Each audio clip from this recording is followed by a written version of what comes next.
Welcome back, everybody, to Paranormal the New Normal presents Paranormal Primetime. We are back, Malachi and myself, once again to discuss two more episodes of everybody's favorite paranormal show, Supernatural. And we got a decent week this week, episode wise. Season 4 is not letting me down so far. So, and I don't think it's going to. I think it's honestly one of the best seasons, if I remember right. So, Yeah, I think so. I think I was getting 3 confused with 4 because I think 4 is just like a banger. it's a banger. Yeah, it really is. It's. I mean, we'll save it last. There's got to be a bad episode somewhere. There's got to be, but that's the way it goes with every show. But let's save it last, and I'll let Malachi start us off with his episode. You lucky bastard.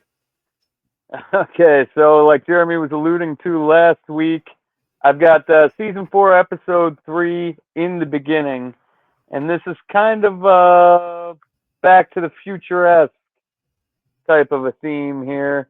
It was written by Jeremy Carver. Huh? It's a straight up ass kissing of Back to the Future. Who are you kidding? it's straight up an ass kissing of Back to the Future with supernatural elements thrown into it. I think we've seen Jeremy Carver involved before. He's a big not name as often. Yeah, he's a big name, so I'm sure he'll be doing plenty in the future. Directed by Steve Boyum, which I don't think I've heard, but I mean this seemed directed pretty well, so it might be a name to look for in the future. So we start off with Bad Sammy Boy sneaking out to go meet Ruby, and Dean wakes up, and Cassie he's having a nightmare about his time in hell, and he wakes up, and Castiel's just sort of sitting there like a goofball, looking around in his little trench coat, and Castiel basically touches Dean on the forehead. And then Dean immediately wakes up on a park bench with the cops saying, "You can't sleep here." And Dean's just waking up, like, can't sleep where? He thinks he's in his hotel room, right? So he stumbles into this diner. He's trying to get cell phone signal, but the cell phone doesn't work. He stumbles into this diner, and he meets this brown-haired guy sitting next to him. They're making small talk. Whatever. Hold on, let me get up here. Cop. I gotta get to the notes here. So as they're sitting there, I don't remember what the hell Dean. Oh, the fucking guy taking the orders comes up, and he's dressed all fucking goofy looking. And he's like, "Hey, Sonny and Cher broke up." And both the guy he's sitting next to and the cashier server guy's like, "Sonny and Cher broke up? What?" That was hilarious.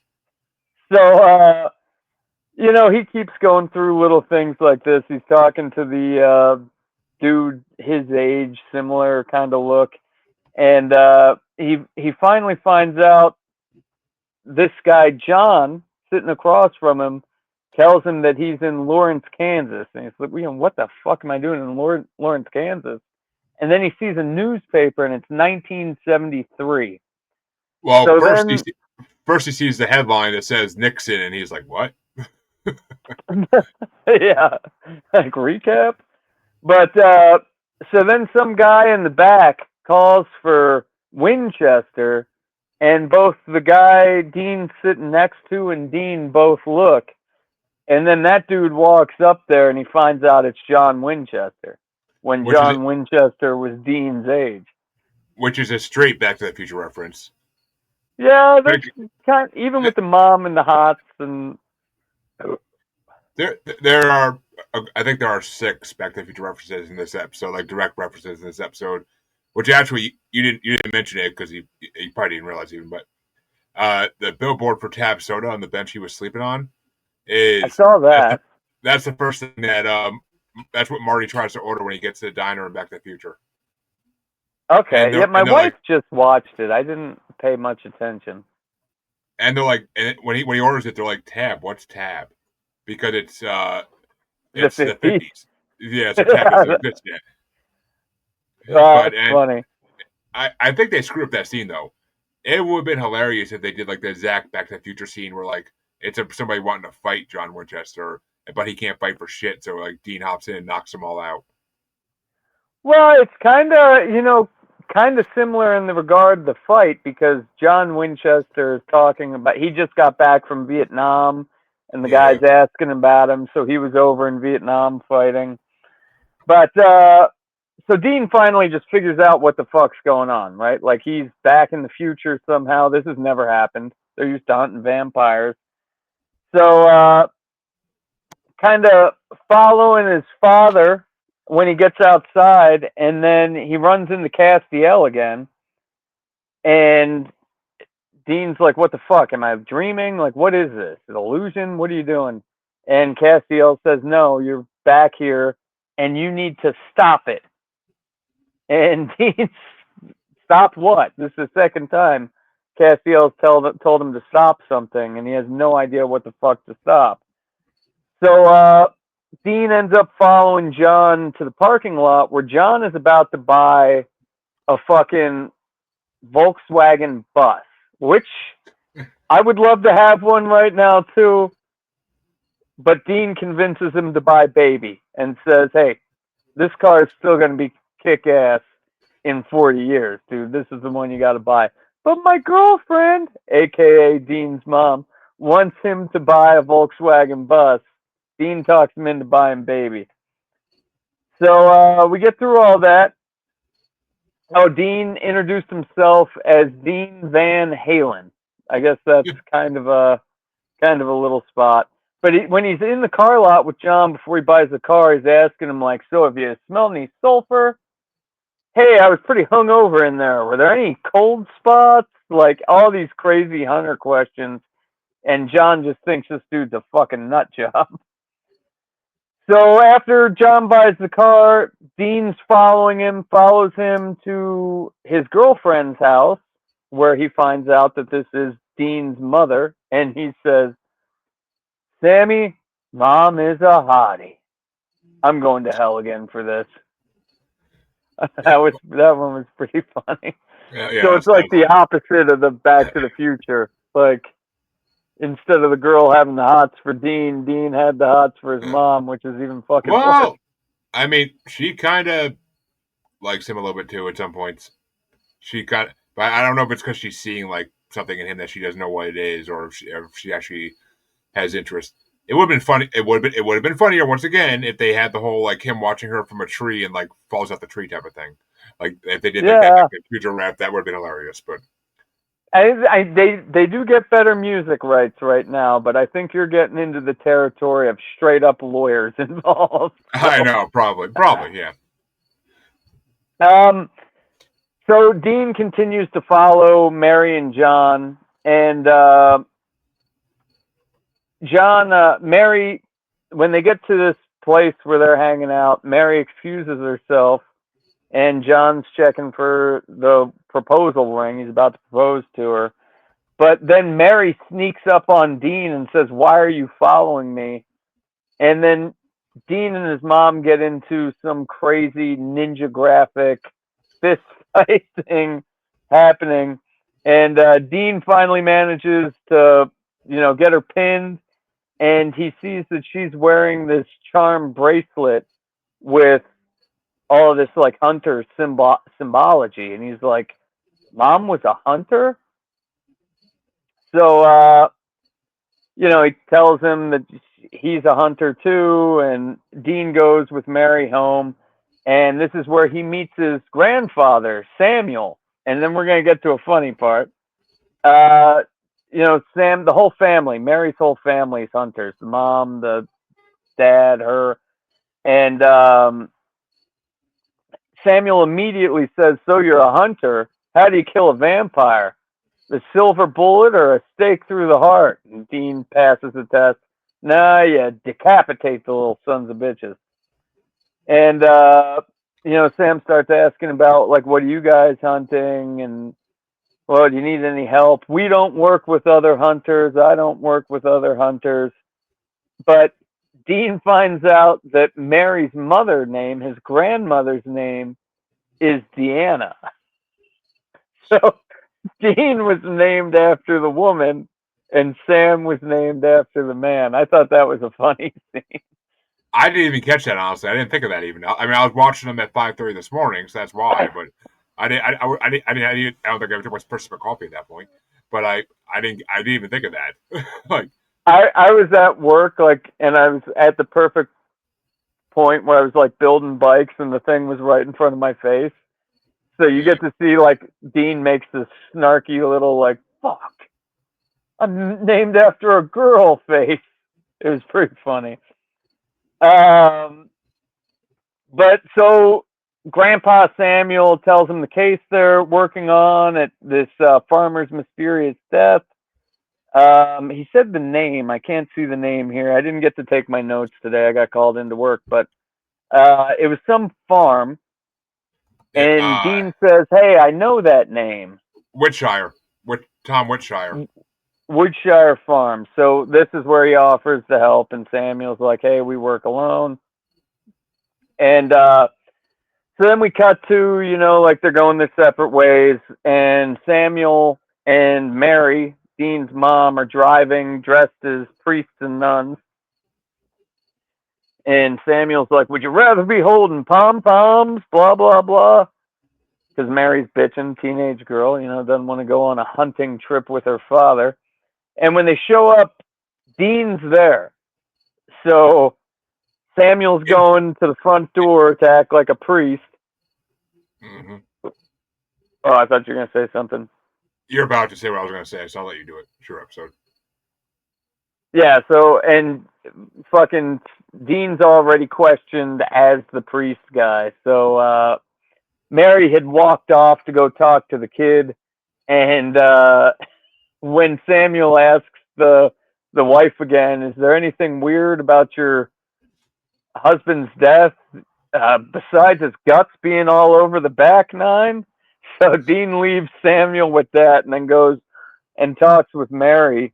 And we find out that this kid had talked to a preacher that looked similar to them that had come and basically made a deal with him, right? Like this kid's dad used to get drunk and beat his mom. So the kid said, "Hey, if can you help me?" or whatever the fuck. He made a deal with the demon. It was a demon. We find out the demon had yellow eyes, though. So we know that this kid didn't have to do anything, and in 10 years he would come back and ask for something. And then this gets Dean all up like, "Oh shit, I know where this is. This is in my dad's journal. This is like all the yellow-eyed events that happened before Sam and my mom died and everything. This is Yellow-Eyed Demon, right? What was his name? Owl? Azazel. Azazel. Okay. He's a fucking prince of hell, dude. Yeah, I got things to do here. Come on now. Let me get back up in my notes here. Oh, that's impersonating a priest. Okay, so they get back to Mary and Samuel's house, and Dean had just found out that this is Azazel, and he's talking about how we have to go to this farm in Colorado where the cult is. And Samuel's like, "Yeah, I know about the cult. I used to tell it to Mary as a bedtime story." And Dean's like, "I'm reassuring you this is true." And Samuel's like, "How the fuck do you know all this? How'd you know about that farm? That happened 2 days before you even got here. My dad was a future teller or future reader or whatever the fuck." Psychic. Psychic. So, yeah, Dean's just like fucking heading out to go get the cult to try to kill Azazel. And then we get to, but Mary learns that her son made a deal with a stranger praying. Okay, so at that time, what happened after that? That I remembered Mary was talking to her dad. Okay, so cut to Dean visits Mary before he leaves and tells her that he approves of the relationship with John. Yeah, that's right. Dean got back in there and he's trying to like coach his mom on like, yeah, you need to marry this guy. My life depends on it. So then I think we go to driving the Impala to get the Colt. That's when Castiel appears and irritated as always with You, Angel's stony uh, demeanor. uh, you skipped a very important part in the episode. Okay, let me fill me in. I'm lost on my notes here. When he talks to Mary about John afterwards, he begs her Mm, not to get out of bed on I'll find that the night date. upon the date of 83 when Azazel comes to visit Sam. Yeah, it in these notes it only says 1983 too. It doesn't say the Yeah, exact, but in the show it gives you like the exact date and time and shit. I think it was like September 2nd or something like that. It was the date the first episode. It was actually the date the first episode premiered, but it was just the year was different. Okay. Well, so Castiel shows up in the car while Dean's driving, and Dean's like, "Why the fuck didn't you bring Sam? Sam would have loved to get in on this action." And this is where Castiel gets a little like, "Are you sure your brother would want to do this with us?" And kind of, I got just the feeling that like Castiel was hinting around to like, "Your brother's out doing bad shit, motherfucker." He's like, we'll get to that at the end of the story, but like he's kind of telling Dean like, this isn't what you think it is. So then we cut to Dean. He's stealing the Colt from Daniel Elkins. I remember that name, and I got Colorado right. And what? Okay, and then we cut back to Samuel and Mary talking like, well, where's Dean going next? And Samuel's like, some farm out there, yada yada yada. And Mary says, in this town? And he's like, yeah, that's the one. With this person? Dad, that's my friend. We gotta go save them. So do. Yeah, this is where I'm mixing it all. Yellow-eyed demon who's been possessing. I thought this happened different. I thought, okay, so I guess these notes skipped over the whole like Dean stealing the Colt and saying, Yeah, "Hey, I need to take this. It'll be with the whatever the fuck their last name is. Shoot me if you're gonna shoot me." Bullshit. he stands up to Daniel Elkins and is just like, he basically like is almost crying, saying like, I need to save my family this time. I'm taking this. If do you know these hunters in Kansas? No, well, Yeah, that's where we'll be. Go come get it in 2 days. yeah. So I normally I do the notes. I didn't have time this week, but that skipped over this whole part. So now we're back to her friend. Her dad has some sort of cancer shit, can't save him. And then we find out that the doctor is actually the yellow eyed demon and makes her this deal, the same deal the kid got offered. Well, I can save your dad. I'm just going to need something from you in 10 years. You're not going to miss it. Just trust me, and I can make all this shit go away. And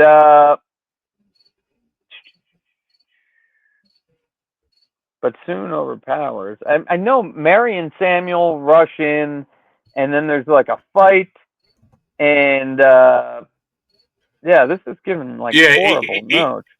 he Daniel rushes in with Mary and he shoots the demon with the shotgun a couple times, and Mary comes in, but she's overpowered and thrown across the room. The demon takes a shine to her, like Yellow Eyes like sees her and like all of a sudden it's like really wants to deal with her as well. anyway. And then Dean comes in, and he's got the deadly Colt, and he takes a shot and fucking misses. And Yellow Eyes just pumps out of the guy's mouth immediately. So now we're back, and Sam and Dean are having Samuel and Dean are having a heart-to-heart, and he's like, "Hey, listen, I know this is gonna sound crazy, but your daughter's my mom. I'm from the future. You know, we got to make sure Mary's safe." And Samuel's like, "Yeah. Just can I see that gun for a second? Can you hand that over this way?" Sam's like, "Absolutely not." And then, the yellow-eyed demon possessed Samuel. They get into this back and forth, and the mom, Deanna, is kind of like watching in the background, and Dean, Yellow Eyes are going back and forth about, "Why would you do this to my brother? What's your overall plan?" "I wouldn't tell you my overall plan, but the only thing I know is you're never getting your grandpappy back." And then he stabs himself in the fucking heart. And doesn't the grandmother get it a little too?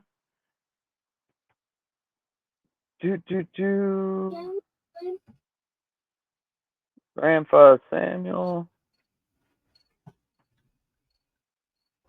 He'll die once the body is empty. He also snaps Deanna's neck. Okay. I was kind of listening to that part. So then we got John and Mary hooking up. And in the Impala, kind of weird Dean wants that so there's probably mom and dad juices all over that freaking Impala. Ugh.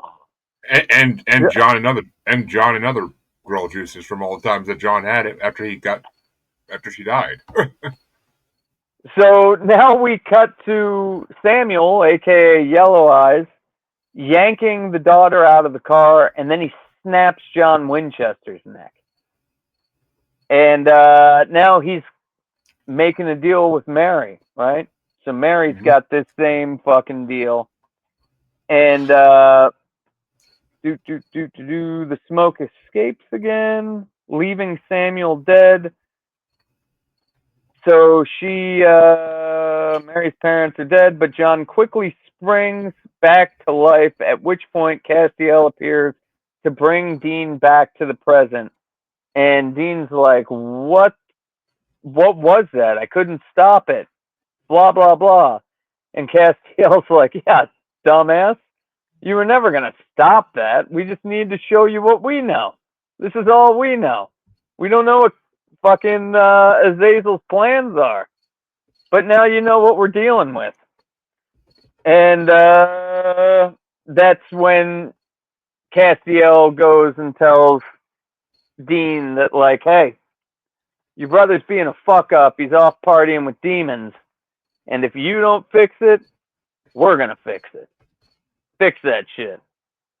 End of scene. Well, no, it ends. Oh yeah, it does end the next episode. Right. Yeah. Next week I'll have notes. That was a rough one, fellas. You're telling us, but it's the first episode, and it's actually the first episode where Sam has limited screen time. It doesn't happen again for another until next season. But wait, did he get a break? Didn't he break his arm a couple seasons ago? Doesn't he get? That was last season, yeah. Why did he get just like a break time or something? Just for story. But yeah, and the fact that it ends in a to be continued scene is from Back to the Future. I don't remember that either. From Back to the Future. One of my favorites. It's more classic.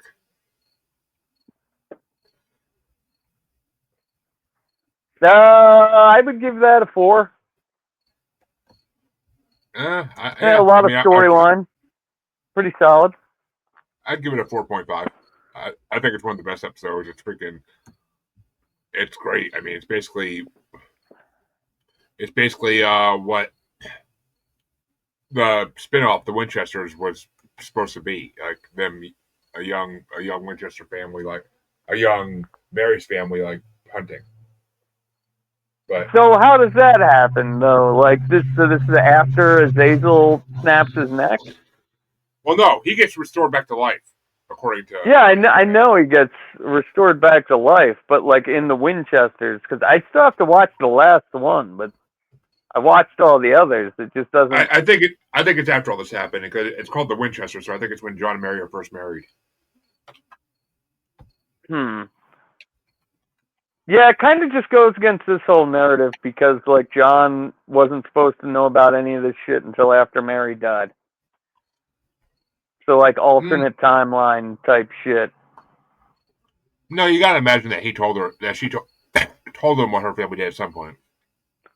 But well, I forgot to mention though, she had that heart to heart with Dean where she just wanted to be normal and leave the whole hunting life Yeah, behind. So that's the talk they have where Dean tells her that he approves of John, and then hmm she says like he's a good guy. He's not like all these hunters out there. he's a little sweetie Bo Beatty. I love him. And Dean's like, what? My dad? Absolutely not. He's an asshole. And I love that, and I love that the grandfather and he returns in later episodes in Yeah. the present. But I love that it's played by Mitch Pileggi, who was Skinner in X Files. I didn't He know was the X Files either. he's Mulder and Scully's boss in X Files. I've seen Samuel in a lot of other shit. He's always a B-rate actor, but yeah, he does pretty good. I thought he did really good in this episode when he was like possessed by the demon. He changed character pretty good. Yeah, he did, and I like that when he walks into the diner, that rambling man's playing like a total '70s song. They definitely got a lot more money for the music budget in season 4. Oh I god, meant to mention that like my last episode, they had some pretty big songs in the first episode. so folks, my episode this week, episode 4, is called Metamorphosis. It was written by Catherine Humphreys, which I think that's a new name, and directed by Kim Manners, who we all know Kim Manners. And the episode starts off kind of right where the last one left off, but except we're now seeing what Sam's been up to the whole time. We see Sam and Ruby holding a demon captive, and they try to get information on where Lilith is, but the demon refuses, taunting that he's not afraid of the big Sam Winchester. And Sam uses his powers to exorcise the demon and send it to hell. The man who was possessed survives, and Sam cuts him loose and is trying to help him out of the building when who should pop out but Dean? And who was following Castiel's directions. Dean was looking from behind a wall and saw everything. He's shocked when he finds out that Ruby is actually one with Sam after Sam lied and said that he hasn't seen Ruby. And he tries to kill her with a knife, but she slams him into a wall, and Sam tells him to knock it off, and he tells Ruby to take the man to the hospital. And Sam is waiting in the hotel room when Dean storms in and starts packing his bags.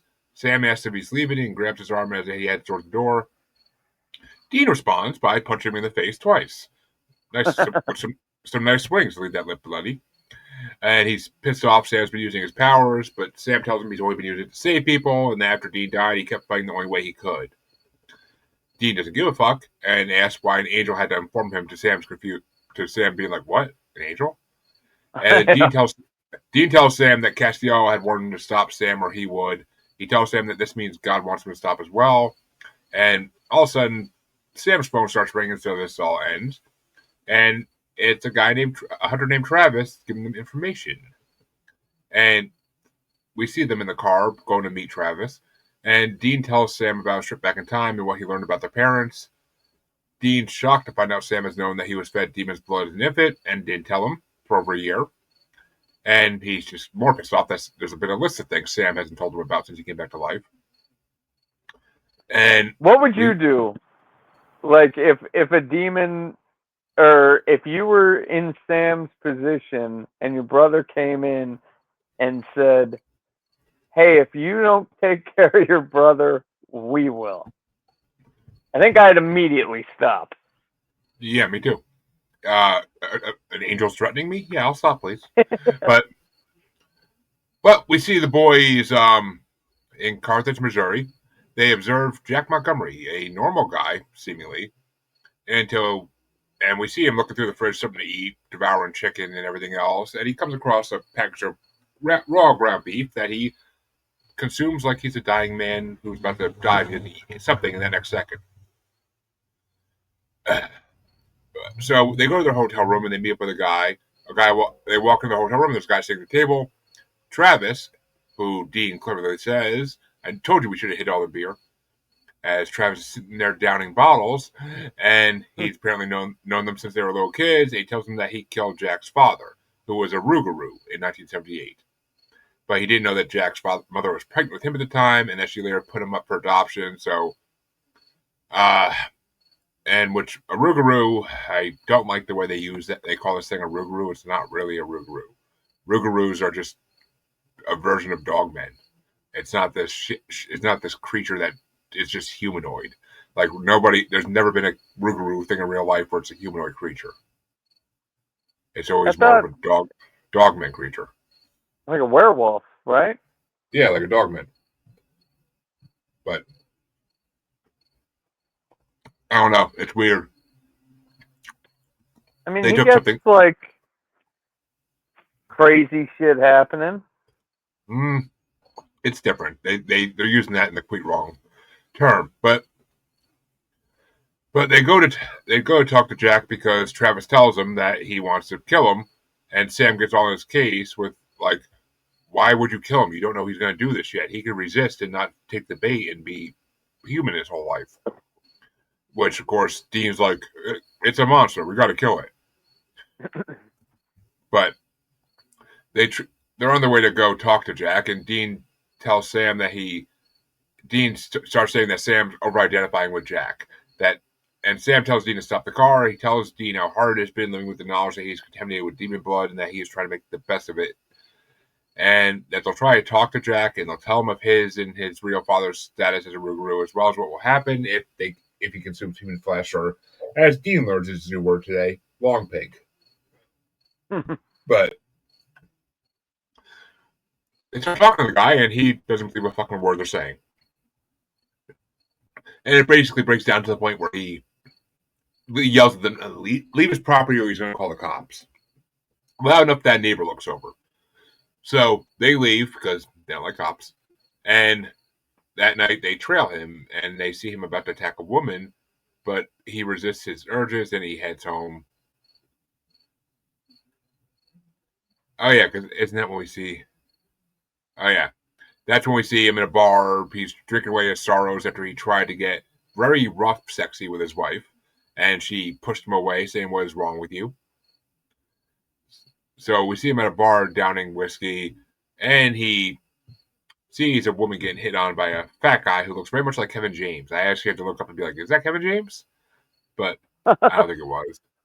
But he stops the fat guy from hitting on the chick and breaks the guy's hand in the process. Hand and arm, I think it was. But anyway, he leaves after resisting biting the guy.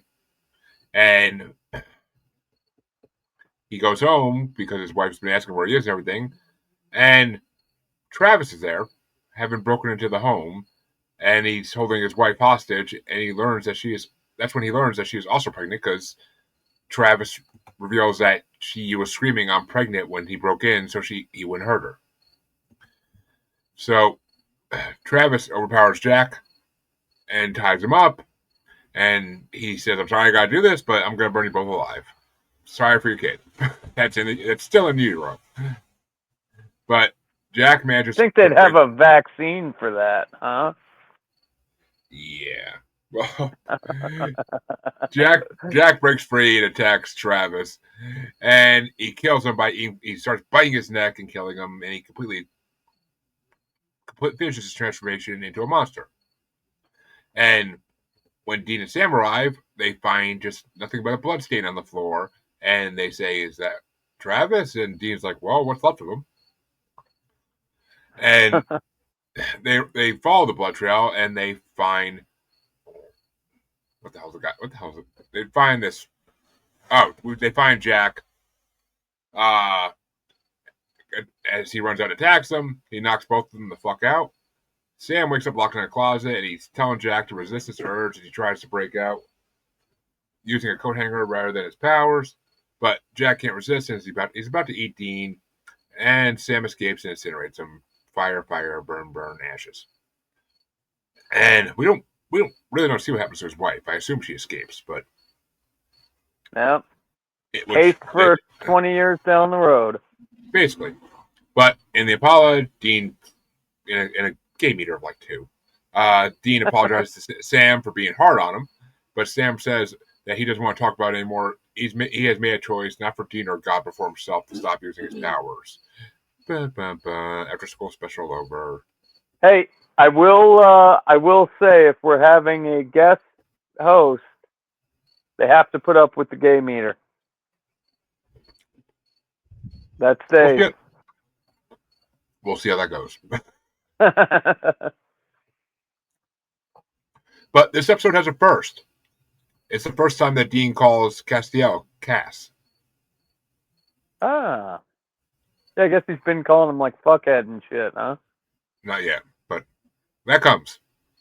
And Sam says he's going to give up his powers, but we'll see if that actually happens. Fingers crossed, people. But, and actually, apparently this is the last episode in the series to be directed by Kim Manners. Oh, so damn. She was big so far. She passed away. Oh, shit. How old was she?